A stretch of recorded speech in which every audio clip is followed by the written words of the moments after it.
Ya, selanjutnya kepada Bapak Anies Baswedan, Bapak Menteri Pendidikan dan Kebudayaan Republik Indonesia, memberikan sambutan.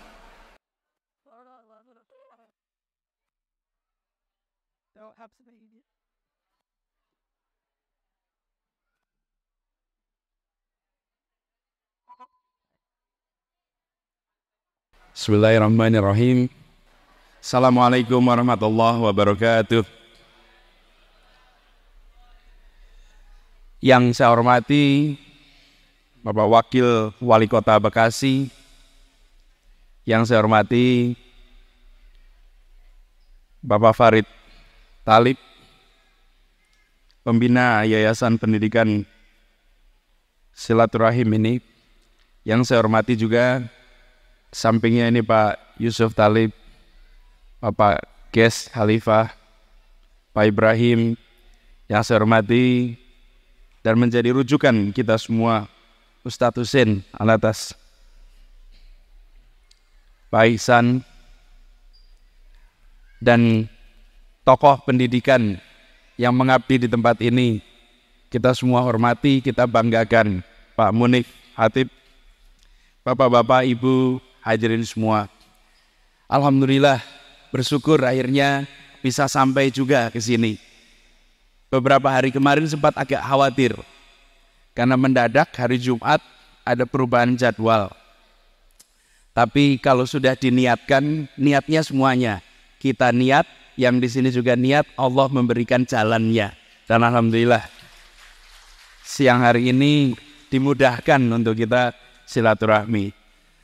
Pertama, saya ingin menyampaikan apresiasi atas nama pemerintah, menyampaikan apresiasi atas kegiatan yang diselenggarakan di Sekolah Islam Terpadu ini. Kenapa itu harus disampaikan? Karena kalau saya dan semua aparatur pemerintah itu memiliki kewajiban konstitusional untuk mendidik. Itu perintah undang-undang. Jadi kalau kita tidak menyelenggarakan pendidikan, itu salah. Dan kalau kita tidak memajukan pendidikan, itu salah. Karena itu perintah konstitusi. Tapi bapak-bapak, ibu semua yang berada di sini tidak memiliki tanggung jawab konstitusional untuk melakukan itu.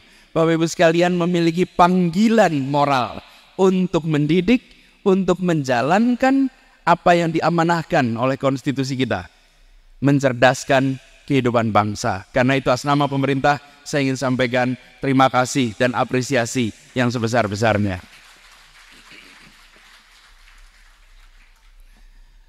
Bapak-bapak, ibu, hadirin sekalian, tantangan kita itu sangat besar.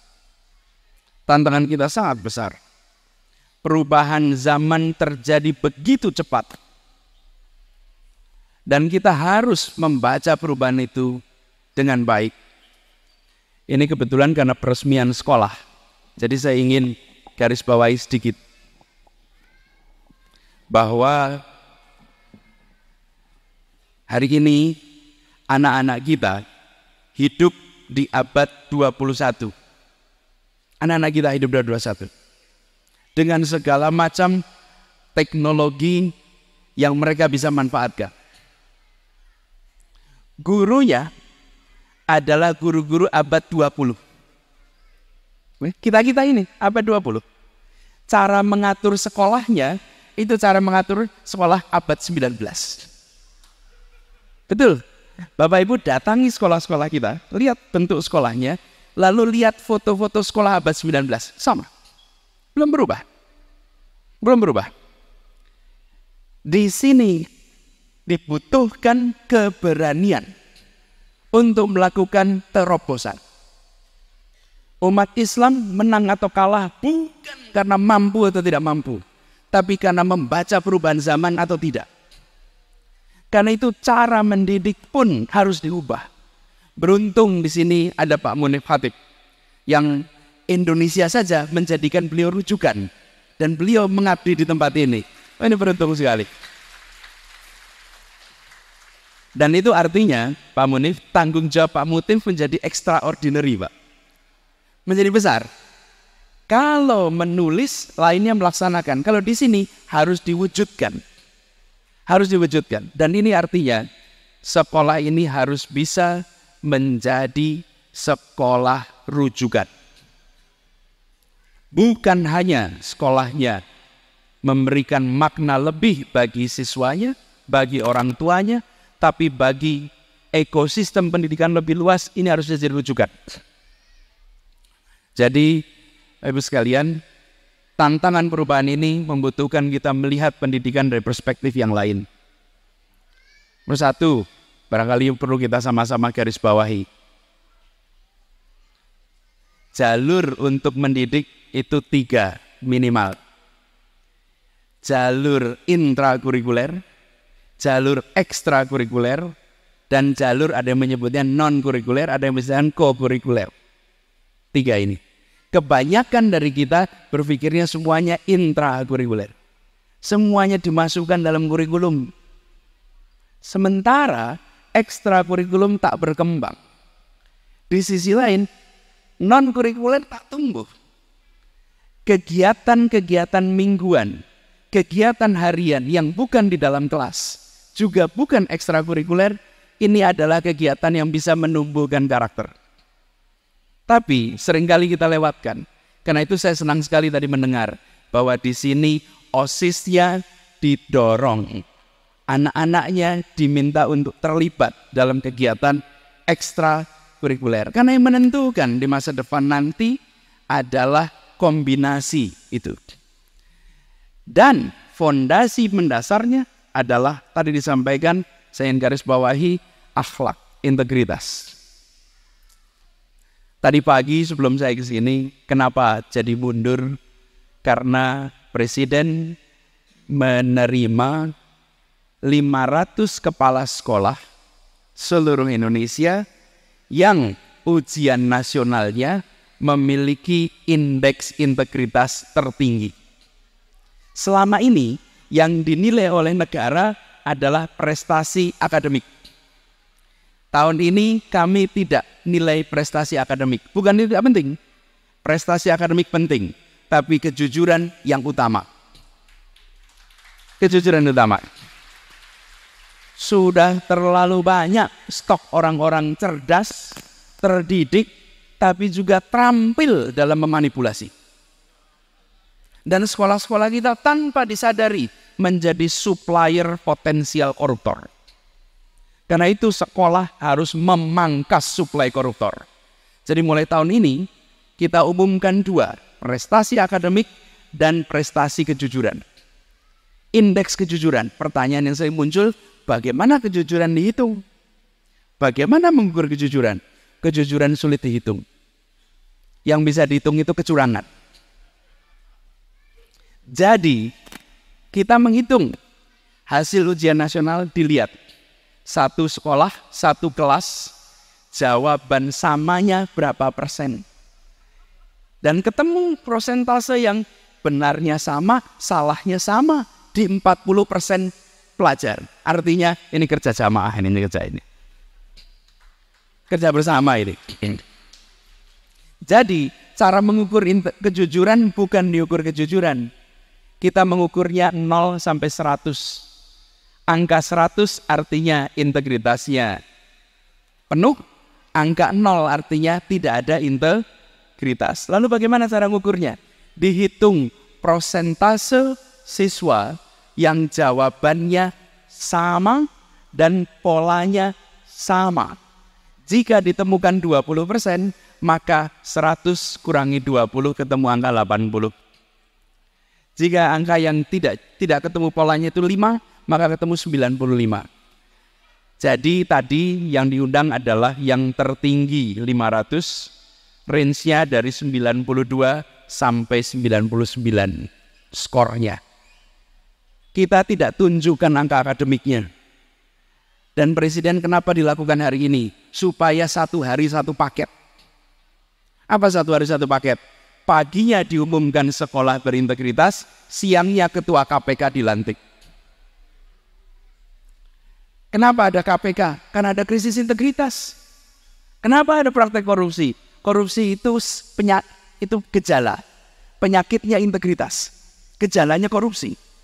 Sama seperti gejalanya suhu tubuh panas. Tapi penyakitnya bukan panas. Penyakitnya adalah infeksi di badan kita. Yang harus dibereskan infeksinya. Karena itu, kejujuran harus menjadi kebiasaan. Jika dibiasakan jujur, insya Allah jujur akan menjadi budaya kita. Tapi jika jujur bukan kebiasaan, tidak mungkin. Karena itu gerakan yang mau dibangun bukan hanya gerakan nilai tinggi. Gerakannya adalah jujur berintegritas tinggi. Itu yang harus dikembalikan di sekolah-sekolah kita. Dan Bapak Ibu sekalian, mari kita lihat potret Indonesia hari ini. Lihatlah nama-nama Indonesia yang bisa berperan di dunia internasional. Ustadz Husin, anak orang Indonesia yang berperan di internasional adalah mereka yang integritasnya tak cacat. Kalau punya cacat integritas, tidak bisa tembus internasional, tidak bisa. Hari ini mau jadi wali kota, bupati masih bisa. Kalau ada masalah integritas, tapi masuk internasional tidak bisa. Bapak Ibu sekalian, cari bisnis. Cari bisnis yang mau dapat investor besar yang bukunya tidak transparan. Gak ada investor mau masuk. Jika bukunya tak transparan. Jika perusahaannya tak berintegritas. Integritas itu adalah mata uang masa depan. Jika anak-anak kita tidak disiapkan dari hari ini tentang pentingnya integritas, maka kita akan ada masalah. Dan dunia pendidikan Islam harus menjadi pembeda. Harus jadi pembeda. Muhammad Abduh di awal abad lalu sempat menulis. Datang ke Paris, dia pulang dari sana, dia mengatakan, di sana saya menemukan Islam tapi tidak ketemu Muslim. Di kampung halaman saya ketemu Muslim tapi saya tidak ketemu Islam. Abduh yang mengatakan. Hari ini Bapak Ibu sekalian datang ke Jepang, lalu tinggalkan barang sengaja di taksi. Tunggu 2 hari, barang itu kembali. Sementara kita di sini, barang di tangan saja bisa hilang. Di sana barang hilang bisa ketemu. Artinya apa? Pendidikannya berhasil mendidik satu karakter sederhana. Yang ini sering tak kita ajarkan secara serius. Mana milik saya, mana bukan milik saya. Sederhana sekali. Itu bukan kata Anies Baswedan, itu kata Muhammad Hatta. Bung Hatta pernah mengatakan, ajarkan hal yang sederhana. Mana milik saya, mana bukan milik saya. Simple sekali. Tapi kita hari-hari ini menyaksikan, semuanya dikatakan hagana, semua milik saya. Semua internet ini punya saya, semua punya saya. Diberikan anggaran bukan untuk saya, bukan itu untuk negara, dianggap punya saya. Diberi urusan perusahaan ini punya saya. Sederhana sekali. Supir taksi di negara-negara berintegritas pun sanggup untuk mengatakan ini bukan milik saya kembalikan ke tempat dia tadi berangkat. Ini integritas. Hari ini tantangan kita mengembalikan akhlak itu. Dan kalau bicara akhlak, tolong tarik satu. Adalah integritas. Dan soal integritas, ambil rujukan paling sederhana. Kepemilikan. Sederhana sekali. Dan itu lewat apa? Kebiasaan. Kita semua menyadari karakter tak bisa diajarkan. Karakter diajarkan, lalu dibiasakan, sehingga jadi kebiasaan, lalu menjadi budaya. Diajarkan jujur, dibiasakan jujur, budaya jujur. Tapi tidak bisa jujur itu lewat deklarasi. Deklarasi masyarakat jujur. Selesai deklarasi, kembali pula ke praktek yang sebelumnya. Ini lewat pembiasaan. Karena itu saya berharap sekali sekolah ini bisa menjadi contoh. Dan saya berharap sekolah ini juga bisa menjadi rujukan pembelajaran yang menyenangkan. Sekolah harus menyenangkan. Kalau sekolah membuat anak ketagihan, berarti sekolahnya benar. Kalau sekolah membuat anak kapok, berarti sekolahnya salah. Ada yang salah dengan sekolah itu. Kalau Ki Hajar dulu menyebutnya taman. Taman itu artinya tempat yang menyenangkan. Datang dengan senang hati, berada di sekolah senang hati, pulang berat hati. Gimana anak kita sekarang? Datang sekolah berat hati, di sekolah berat hati, pulang senang hati. Berarti ada masalah di sini. Bapak Ibu sekalian, nampaknya sederhana. Boleh saya izin untuk menggarisbawahi, menyenangkan itu beda dengan bersenang-senang. Beda. Kita dapat pekerjaan berat, tapi dijalaninya dengan rasa senang. Mengapa? Karena ada kepuasan-kepuasan saat menjalani. Di situ seninya mendidik, bukan dibuat ringan, tapi beban yang diberikan itu beban yang buat menantang dan membawa kebahagiaan. Belajar menjadi sesuatu yang menyenangkan. Karena tujuan kita membuat anak-anak kita jadi pembelajar. Ada seorang ahli masa depan yang mengatakan, di abad 21 yang disebut sebagai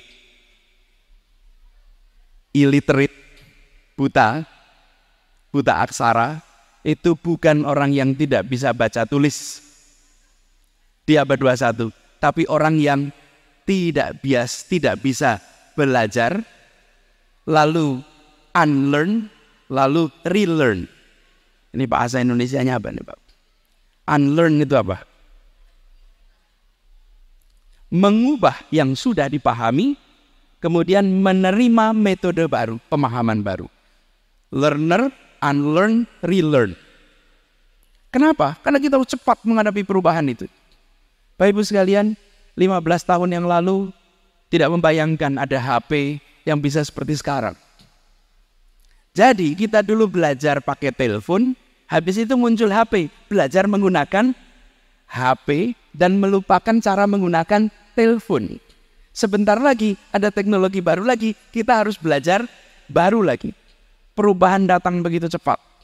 Karena itu Bapak Ibu sekalian, penting bagi kita untuk memberikan fondasi karakter, fondasi keterampilan dalam belajar. Jadi sekolah ini saya berharap di bangunan yang baru itu benar-benar bisa menjadi sekolah abad 21. Sekolah yang mengantarkan anak-anaknya untuk maju ke depan.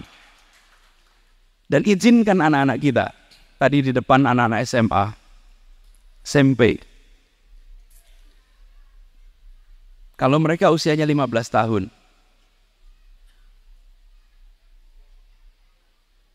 berarti 30 tahun lagi, saat Republik ini merayakan kemerdekaan yang ke-100, mereka yang akan berada di panggung-panggung ini.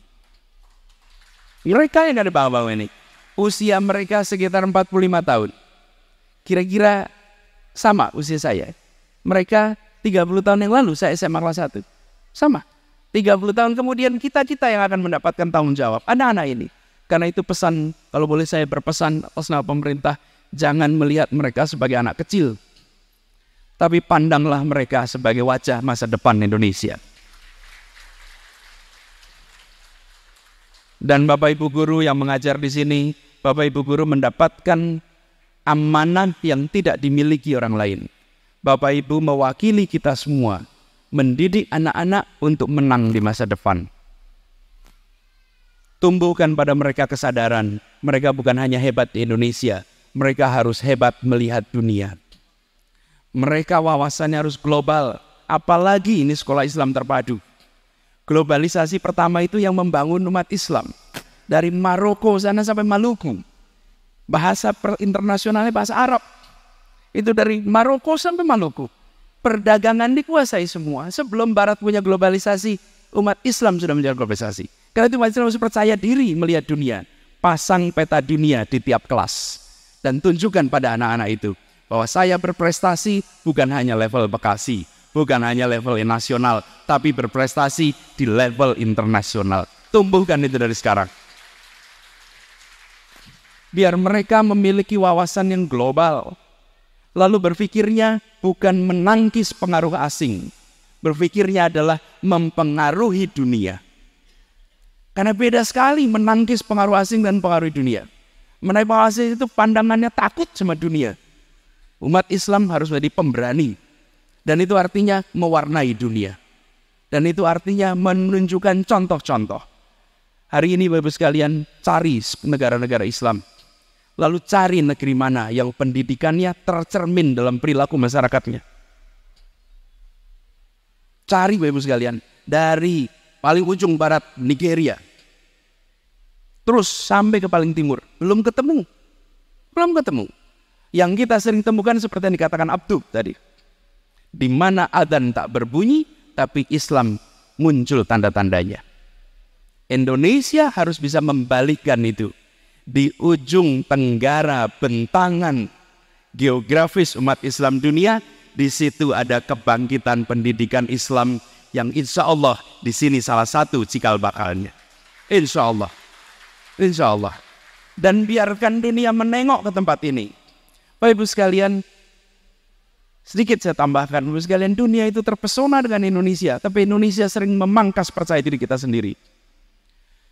Konferensi Asia Afrika oleh Pak Yusuf dilaksanakan tahun 55. Seluruh dunia kumpul di Bandung. Dan saya sering bertanya, kenapa orang mau kumpul di Bandung? Kalau Asia Afrika berkumpul, logikanya kumpulnya di tengah. Asia dan Afrika. Indonesia ini paling ujung tenggaranya Asia dan Afrika. Di tengah ada siapa? Ada Mesir, ada India. Yang satu dengan Nasser, yang satu dengan Nehru. Dua-duanya mempesona. Tapi kenapa yang dipilih kok justru di ujung? Bukan sekedar karena Soekarno, ya Soekarno hebat. Tapi dunia terpesona dengan konsep negara yang dibangun di tempat ini. 719 bahasa di tempat ini. Bersepakat bahasa bersama sebelum ada negara. Cari bangsa di dunia yang bisa seperti itu, tidak ada.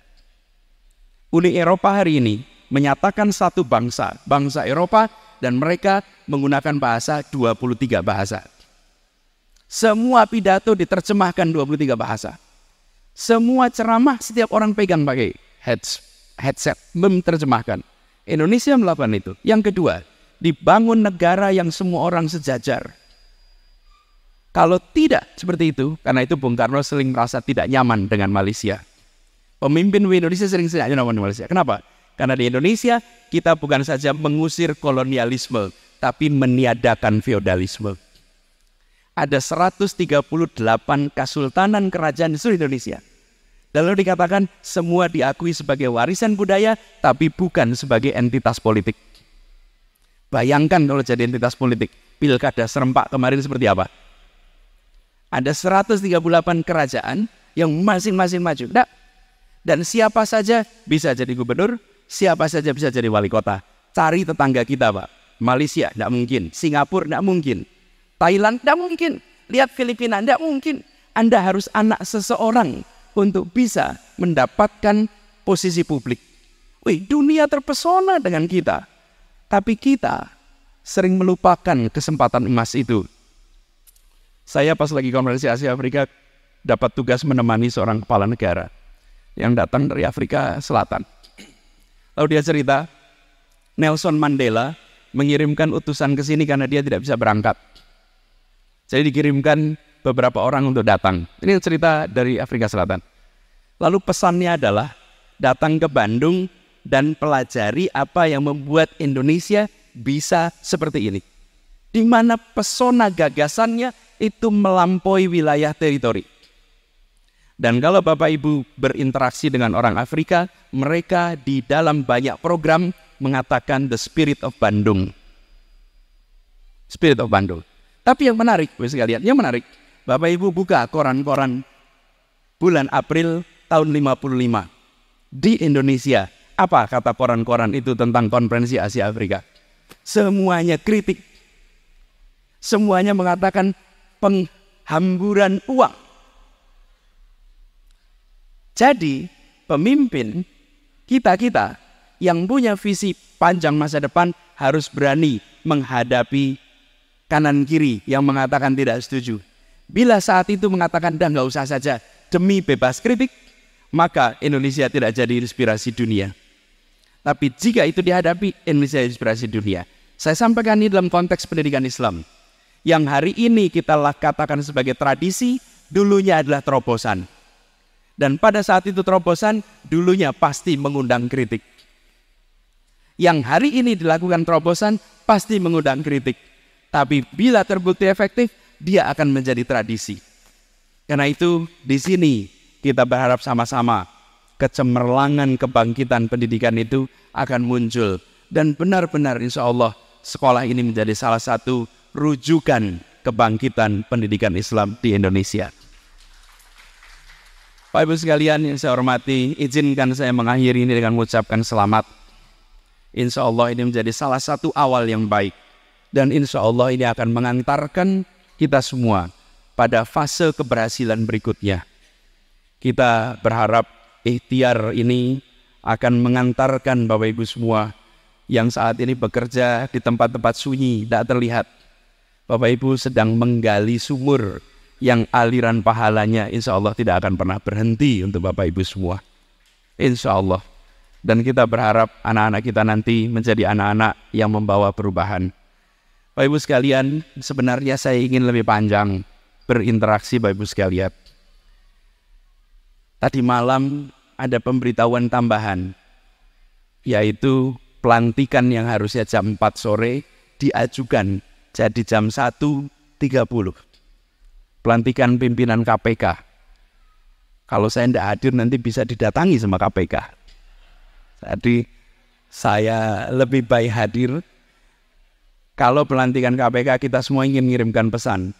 Kita semua mengirimkan pesan bahwa ini, lebih sekalian, tolong di dunia pendidikan juga dorong. Mereka yang berada di KPK itu orang-orang yang berani atas nama kita. Kita ini membicarakan korupsi sebatas ngomel. Ini korup, ini korup. Kalau mereka yang di sana itu berantem yang sebenarnya. Mereka di situ, mereka menghadapi koruptor atas nama kita semua. Karena itu sekalian doakan. Bukan saja pimpinannya, tapi semua orang yang bekerja di tempat itu satu saat bisa membebaskan Indonesia dari praktek korupsi. Dan insya Allah lembaganya sudah tidak harus ada lagi. Mohon maaf bila ada yang salah. Dan insya Allah silaturahmi ini kita teruskan di waktu-waktu yang akan datang. Terima kasih. Assalamualaikum warahmatullahi wabarakatuh.